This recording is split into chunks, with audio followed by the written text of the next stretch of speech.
శ్రీ గురుభ్యో నమః. మహాగణపతిం మనసాం స్మరామి. ప్రాతఃసంధ్య. ప్రాతః అంటే సూర్య ఉదయానికి ముందుగా అని అర్థం.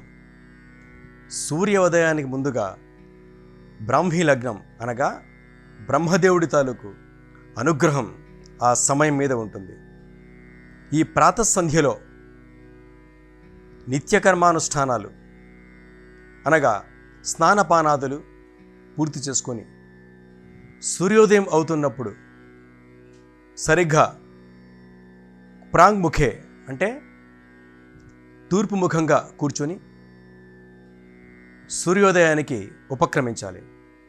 ఆ సమయంలో తొలి సూర్యకిరణం మన మీద పడుతున్నప్పుడు అందులో ఉన్నటువంటి ఉషోదయ కిరణాలు మనలో ఉన్నటువంటి జాడ్యాన్ని పారద్రోలి చైతన్యవంతంగా దేహాన్ని తయారు చేస్తుంది.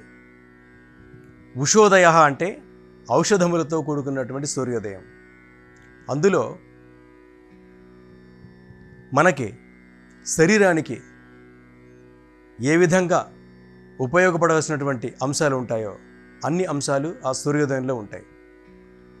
దానివల్ల మనలో ఉన్న జాడ్యం అంటే సోమరితనం, మనం మొద్దుగా ఉంటాం, నిద్ర లేవంగానే చాలా మనకు ఇబ్బందిగా ఉంటుంది, ఇంకాసేపు పడుకుందాం అనిపిస్తుంటుంది.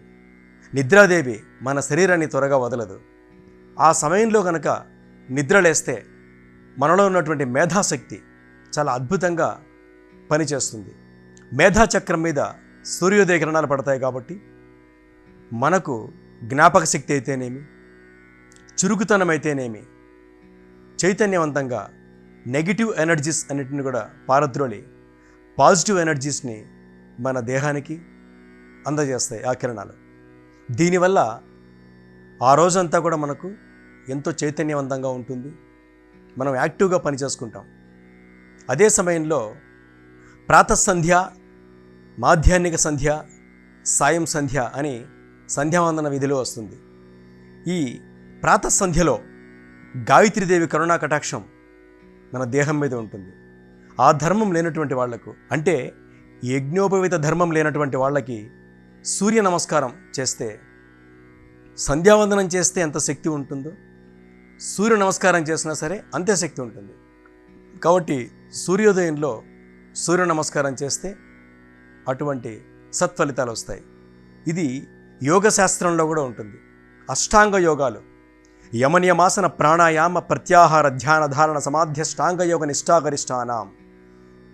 యోగ శాస్త్రంలో కూడా ఉదయం పూటే యోగా చేయడానికి అనుకూలమైనటువంటి వాతావరణం ఉంటుంది. ప్రకృతి మొత్తం ప్రశాంతంగా ఉంటుంది. మనం ధ్యానం చేయడానికి చాలా అద్భుతంగా ఉంటుంది.